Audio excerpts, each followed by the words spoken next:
Jadi jangan hanya karena anak rakyat biasa terus para pejabatnya biasa saja sikapnya. Kalau anak kita, anak kepala dinas pendidikan yang kena, anak kepala bidang yang kena, kepala seksinya kena. Mana? Dianiaya loh, orang meninggal. Halo sobat semuanya, berjumpa lagi bersama saya di Intonasi. Apa kabar kalian semuanya? Semoga dalam keadaan baik-baik saja. Kang Deddy Mulyadi geram karena ada orang tua yang mengadu bahwasannya anaknya dibully sampai meninggal dunia. Dan diduga para pelaku masih bebas berkeliaran begitu saja. Hal ini membuktikan bahwasanya pihak dinas terkait tidak efektif ya dalam melindungi anak ya, terutama KPAI. Karena KPAI yang kita tahu selama ini mereka menggembar-gembor bahwasanya KPAI ini si paling mengerti anak, si paling menyayangi anak, si paling melindungi anak. Tetapi pada kenyataannya banyak sekali kasus-kasus seperti ini yang menimpa pada anak-anak di bawah umur. Kemanakah KPAI? Orang tua malah memilih melapor ke Kang Deddy Mulyadi. Tanpa berlama lagi langsung saja kita simak videonya. Ya, keluarga. Jadi Almarhum. Ini bapaknya, ini ibunya. Bibi, bapaknya yang ngurus. Hari Senin teh ke sekolah biasa. Biasa. Izin. Tidak dalam keadaan luka. Enggak. Aman. Artinya sehat. Sehat. Izin biasa ke sekolah. Iya. Terus waktu hari Senin pulangnya ngadu nggak? Nggak pernah ngadu, dia nggak pernah ngeluh.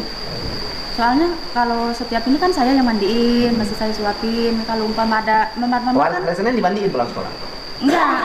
Kebetulan udah berapa hari itu saya ajarin, Jang kan sekarang sekolahnya udah kelas 3, udah gede. Belajar ya mandi sendiri, pakai sabun, gosok-gosok. Oh iya mah. Biasanya kan saya Jadi tidak sempat ibu mandiin, jadi akhirnya ibu tidak tahu kondisi. Iya, cuman pas hari Sabtunya. Nah, hari Selasa normal sekolah. Iya masih sekolah. Tidak ada keluhan sakit. Enggak.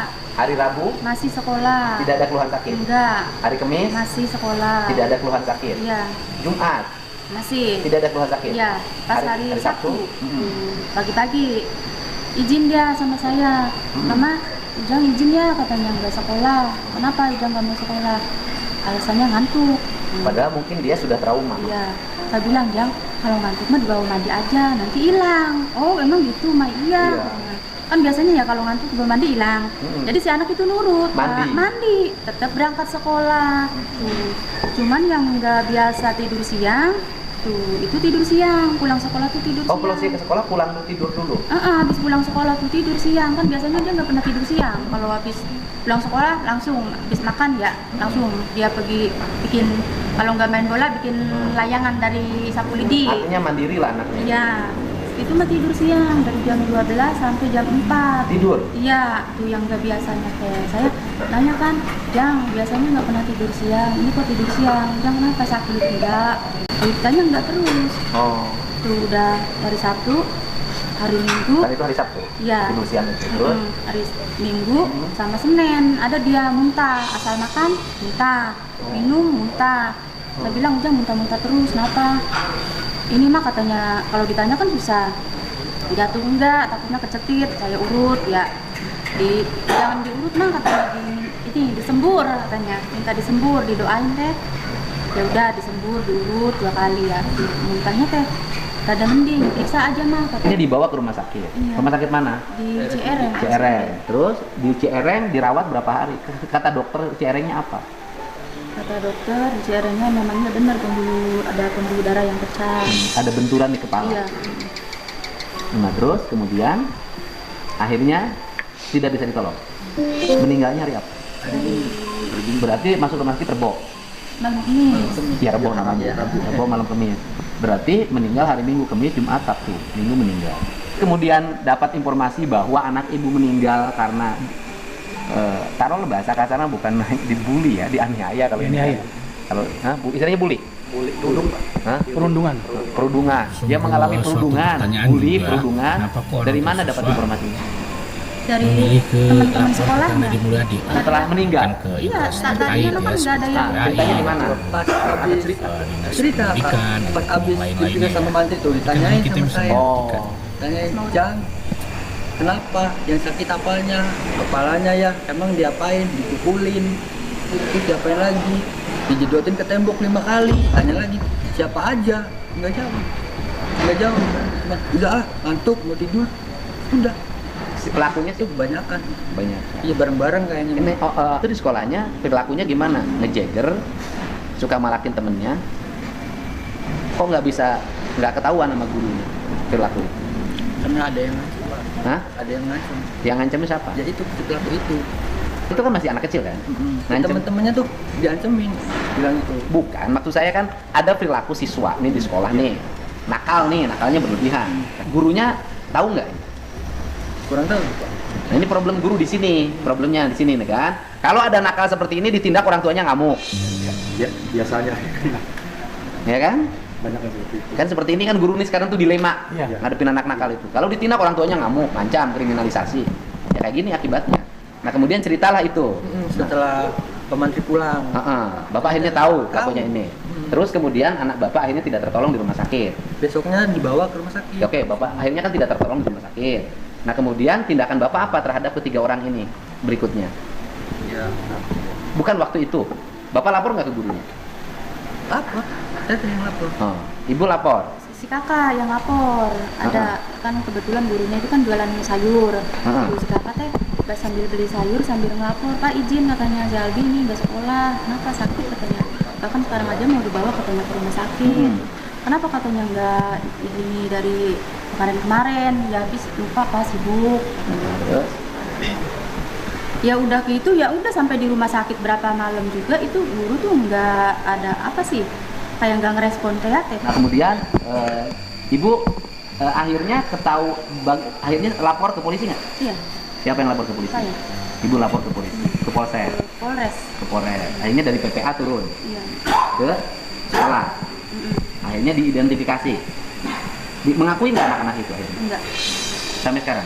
Kalau yang dua mah kayaknya udah pasrah, cuman yang satu ini yang ketua gengnya tuh, Oh, dia ketua masih kekeh terus, Kekeh apa? dia kekeh nggak bersalah terus.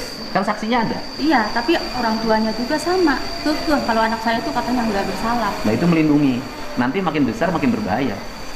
Kalau memang dia pelaku, ini nggak boleh. Yang jegernya ini kelas berapa? Kelas 5. Kelas 5. Nah sekarang kondisi mereka itu di mana? Sekarang mereka masih sekolah? Masih, Masih, Pak. masih. Soalnya ibu-ibu tetangga di rumah aja udah resah. Soalnya dia masih bisa keluyuran di sekolah. Nggak ada tindak lanjut. Misalnya anak itu di ini dulu, nanti dibina khusus di sekolah tertentu. Ya saya sih pengennya begitu Pak. Kemarin kan hari apa saya kan diundang Ya karena ini bahaya. ke Polres. Saya bilang, Bu, sama Ibu Nenden ini anak ini kapan mau di ininya? Nggak bisa ininya, kita harus ada panggilan dulu, harus ada sidang apa. Ya enggak. Artinya ini loh. Aspek prosedural formal hukum boleh begitu. Itu kan prosedural formal hukum. Gitu kan? Ini kan prosedural formal hukum. Ya kan harus ada pembuktian nanti di pengadilan saya bersalah. Itu kan undang-undangnya undang-undang perlindungan anak, ya kan? Kemudian juga KUH pidana anak. Oke. Tetapi prosedur sekolah dalam menjaga ketentraman sekolah bersikap terhadap anak-anaknya, sekolahnya ada tindakan nggak? Bukan hanya sekedar kepala sekolahnya yang dicopot, kepala dinas pendidikannya ambil tindakan nggak? Ini tindakan untuk melindungi siswa yang di sekolah itu, tindakan terukur dari dinas pendidikan apa? Nggak ada. Jadi ketiga anak itu masih sekolah, masih keluyuran biasa. Orang tuanya tidak datang ke ibu untuk minta maaf, membantu biaya pengobatan, memberikan uang duka. Itu makanya Pak, ini saya ini ya sekarang saya udah kehilangan nyawa anak saya, sedangkan saya masih bisa ngelihat dia tuh keluyuran pulang balik, sedangkan rumah saya sama rumah dia itu berdekatan loh Pak. Itu yang saya nggak terima. Saya pengennya tuh dia diusir, nggak boleh tinggal di situ. Bila perlu dari provinsi ini dia, saya nggak mau ngelihat dia gitu Pak. Ya kalau saya sih belum ya Bu ya, baru kepilih. Tapi saya sebagai pribadi, orang yang selalu bela, ini harus ada tindakan dinas pendidikan. Nggak boleh ada pembiaran seperti ini. Harusnya ada tindakan, bukan hanya sekedar ini, copot, diumumin di media, bukan itu. Tindakan tindak lanjut harus dilakukan. Ini tugas kita, pengayuh masyarakat. Dinas pendidikan nggak datang gitu, kepala dinas? Ada nggak? Ada sih datang. Terus? Kan ada tindakan apa? Kalau kepolisian ini sudah bisa menyimpulkan nggak pelakunya? Ya itu yang 3 itu memang Sudah disimpulkan? Iya. Gimana ini kan kematian, nggak main-main loh ini nyawa ini. Dikira oleh saya setelah kepala sekolahnya kan ada berita tuh dicopot. Setelah itu dikira ada penanganan terhadap pelaku. Enggak. Ya buktinya si ini masih bisa sekolah, masih bisa keliaran. Masih sekolah biasa. Iya. Itu kan memberikan trauma pada ibu. Minimal ada tindakan, walaupun memang tindakan terukur karena itu kan anak di bawah umur. Tapi kan walaupun anak di bawah umur kan ini prosesnya pidana yang berakibat menghilangkan orang lain. Kan harus ada tindakannya. Gitu loh. Katanya cuma di BAP Kang Redi. Ya bukan hanya sekedar kepala sekolahnya yang dicopot. Saya juga aneh, kepala sekolahnya dicopot gitu loh. Ya oke, dikira oleh saya dibully oleh guru. Ya dibully oleh siswa. Kan harusnya bukan sampai pencopotan kepala sekolah. Penanganan trauma psikologis terhadap keluarganya dan kemudian agar ini tidak menjalar dan tidak menjadi contoh buruk bagi dunia pendidikan Indonesia, sehingga anak-anak di tempat lain itu nanti bisa melakukan hal yang sama. Ya. Karena tidak ada tindakan yang jelas dan terukur. Ya oke, urusan pidananya ini di jalan, tapi aspek psikologi sosiologinya tetap harus dilakukan oleh pejabat daerah. Ini kok gini banget sih ngurus negara ini. Ya udah, nanti saya mau datangin sekolahnya. Saya mau datangin dinas pendidikan, apa tindakannya? Kok adem aja nyawa orang.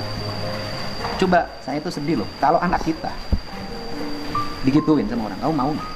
Jadi jangan hanya karena anak rakyat biasa terus para pejabatnya biasa saja sikapnya. Kalau anak kita, anak kepala dinas pendidikan yang kena, anak kepala bidang yang kena, kepala seksinya kena, mana dianiaya loh, orang meninggal. Nah itu sedih loh. Ini anak-anak loh. Dan makanya ini sampai udah mau 7 hari ya, hari ini kan 7 hari di rumah sakit, 5 hari, 12 hari anak itu masih bisa bebas gitu keluyuran. Nanti udah tayangan ini ribut pasti baru. Sedangkan rumah saya sama rumah itu kan berdekatan. Kalau saya lihat orang tuanya lewat, anaknya lewat, hati saya tuh ya apa sih, sakit. Jangan kami ibu, saya aja emosi. Anak kecil saya tuh. Anak kan tugas negara memberikan perlindungan pada anak. Melindungi yang lain, tapi kan tidak boleh ngorbanin yang lain. Jangan melindungi yang nakal, mengorbankan yang baik. Nggak boleh negara. Ini kan sama dengan melindungi yang nakal, mengorbankan yang baik. Yang nakalnya merdeka, yang baiknya meninggal. Usianya mau bisa SMP kan? 12 tahun. 12. Kenapa tidak naik kelas tadinya? Katanya tidak naik kelas ya? Kurang tahu. Tapi kata Ibu Nenden di Kapolres, anak ini umurnya belum genap 12 tahun, makanya nggak bisa ini secara pidana diproses. Iya bener Bu, saya ngerti, aturan hukum ngerti, ya kan, belum bisa diproses secara pidana. Tetapi tindakan psikologi, sosiologi, tindakan administrasi yang bisa dilakukan oleh pemerintah harus dilakukan. Ngerti nggak Bu? Iya kan Bu? Ya kalau dipidana, iya nggak boleh misalnya karena di bawah 12 tahun. Tapi kan tindakan yang nyata dari negara untuk melindungi yang lain dan tidak melakukan pembiaran agar dia tidak melakukan peristiwa serupa pada yang lain, kan harus dilakukan. Anak ini harus dibawa bimbingan khusus, nggak bisa lagi bareng sama yang lain. Nanti anak-anak di bawah 12 tahun ngebunuh semuanya. Nanti yang di 11 tahun ngebunuh gimana? Saya bilang, kan nggak boleh. Harus ada, berarti anak ini nggak bisa lagi melanjutkan bersekolah di sini. Karena sudah sejak kecil sudah jadi preman, udah gede makin kokoh. Harus dicari solusi agar anak ini mendapat pembinaan khusus di tempat yang lain, dan itu tugas orang tua dan tugas negara. Negara jangan melakukan pembiaran. Anaknya masih di bawah pengampuan orang tuanya, ada walinya, maka walinya bertanggung jawab terhadap tindakan anaknya. Kan ada wali. Kan ada wali kelas. Ada wali orang tua, ada orang tua dan wali. Kan untuk dibawa anak-anak di bawah umur. Ya kan gitu bahaya loh Bu. Ya. Kan nanti kalau besok lagi ada jedot-jedot lagi di SD lain, 11 tahun masih sekolah, kan bahaya. Kan kita nggak boleh ada pembiaran. Kan hanya tidak cukup itu. Ini bukan hanya yang dipecat, yang kepala sekolah. Gimana? Pembulian di sekolah itu memang yang bertanggung jawab sekolah. Tapi pihak pembulinya harus bertanggung jawab terhadap tindakannya. Itu loh. Orang tuanya harus bertanggung jawab terhadap anaknya. Ini cara yang benar. Negara hadir, mengundang mereka untuk bicara, menyelesaikan. Begitu tugas pemimpin. Itulah kenyataan tuh, rakyat kita tuh begini, nggak ada yang ngurus. Ya udah Bu, saya jujur aja agak emosi. Karena apa? Anak kecil. Saya tuh anak yang sayang banget. Peristiwa ini nggak boleh terulang, dan harus ada langkah-langkah tegas terhadap anak dan orang tuanya. Ya, karena ini peristiwa menghilangkan nyawa orang lain. Udah, kita kehilangan seseorang ya, ibu sayang. Nah Sobat Intonasi, itu dia tadi ya laporan dari orang tua ataupun dari ibu yang anaknya menjadi korban perundungan ataupun bully sampai meninggal dunia. Tentu saja dalam hal ini saya pun merasa prihatin, turut berduka cita ya, di mana kita bisa membayangkan loh, anak yang kita cintai, anak yang kita sayangi, yang kita besarkan, terus meninggal dunia dengan cara yang tidak wajar. Ini tentu saja sangat menyayat hati ya. Namun di sini kita bisa melihat juga orang tua siswa ini memilih melapor kepada Kang Deddy Mulyadi daripada ke instansi-instansi terkait seperti ke Dinas Pendidikan ataupun ke pihak KPAI. Ini kan menjadi pertanyaan besar. Lalu untuk apa dibentuk KPAI? KPAI itu kan Komisi Perlindungan Anak Indonesia. Jadi melindungi, mengayomi gitu kan anak-anak yang ada di Indonesia ini, seperti anak-anak yang ini kan kurang yang korban jadi korban bully gitu kan, korban perundungan. Nah, ini KPAI kemana gitu loh? Komisi Perlindungan Anak. Ya mungkin dapatnya komisi doang ya, perlindungan anaknya tidak ada. Jadi komisi doang ini, lembaga ini kan. Ini tentu saja hal yang aneh. Dimana ketika kemarin Kang Deddy Mulyadi ingin mendisiplinkan anak-anak, ingin mendidik karakter anak-anak khususnya di Jawa Barat dengan mengirimkan ke barak militer, dan juga dimana Kang Deddy Mulyadi ingin membatasi gerak-gerik siswa-siswa yang ada di Jawa Barat dari SMA sampai SD, KPAI selalu saja protes. Selalu saja mengkritik kebijakan-kebijakan yang dibuat oleh Kang Deddy Mulyadi. Nah, hal kita tahu tujuan yang dilakukan oleh Kang Deddy Mulyadi ini untuk mendidik karakteristik anak, supaya anak-anak sekolah ini bisa terkontrol gitu kan, supaya bisa diawasi, jangan dibebaskan begitu saja. Nah, seharusnya KPAI mengambil peran dong. Ketika ada kejadian-kejadian seperti ini, mana? Ini kan kita bisa membuktikan juga bahwa orang tua siswa ini tidak mempercayai KPAI yang selama ini mengaku si paling menyayangi anak, si paling mengerti anak, ya gitu kan, hak-hak anak mereka tahu, tetapi kenyataannya. Jadi di sini kita gak usahlah banyak bicara, gak usahlah banyak komentar, faktanya aja seperti apa gitu kan, kita bisa melihat kinerjanya seperti apa, kita bisa melihat sendiri. Gaji puluhan juta KPAI ini, tetapi kinerjanya tidak ada. KPAI berdiri dibentuk sudah cukup lama loh di Indonesia. Tetapi makin kesini kok perilaku ataupun sikap-sikap anak-anak didik ataupun anak-anak di bawah umur ini makin keterlaluan. Ya, makin amburadul, makin malah berani ya. Nah, ini perlulah tindakan-tindakan yang cepat dan tegas. Ya, KPAI katanya diserahkan saja ke pihak sekolah. Itu bisa lihat kejadian bully yang terjadi, faktanya ini ya, di sekolah itu terjadinya. Seharusnya KPAI ini, udahlah. Kalau ngomong KPAI ini memang nggak ada habis-habisnya lah, biarin aja lah mereka bekerja ya, dapat gaji buta doang, karena kerja mereka memang mengawasi katanya. Nah, sobat semuanya, bagaimana nih ya menurut sobat semuanya mengenai aduan dari orang tua siswa yang menjadi korban bully bahkan sampai meninggal dunia ini, yang meminta keadilan bahwasanya anaknya meninggal dunia tetapi para pelaku ini diduga masih dibiarkan berkeliaran begitu saja. Ini rasa adilnya di mana? Negeri ini kok begini amat? Ya memang para pelaku juga di bawah umur, tetapi setidaknya diberi efek jera ataupun diberi pemahaman ataupun seperti apa gitu loh. Kalau memang tidak ada undang-undang yang menghukum anak di bawah umur, tetapi anak-anak tersebut sudah menghilangkan nyawa, ya minimal diapakan gitu loh. Ini tidak ada tindakan sama sekali. Astagfirullahaladzim, ya Allah. Kalau memang dibiarkan seperti ini, betul kata Kang Deddy Mulyadi tadi ya, akan ditiru oleh anak-anak yang lain. Kenapa ditiru? Karena pelaku tidak ada efek jera. Orang gue bully aja begini-begini aja, orang gak diapa-apain kok, orang gak dihukum kok, orang gak diapain kok. Nah, ini akan menjadi contoh buruk seperti ini jika dibiarkan para pelaku ini. Makanya kita dukung terus Kang Deddy Mulyadi ya, tegas ya, cepat, gak perlu banyak omong, langsung satset Kang Deddy Mulyadi. Nah, sobat semuanya, jika punya pendapat silahkan tulis di kolom komentar. Terima kasih dan sampai jumpa lagi di video selanjutnya.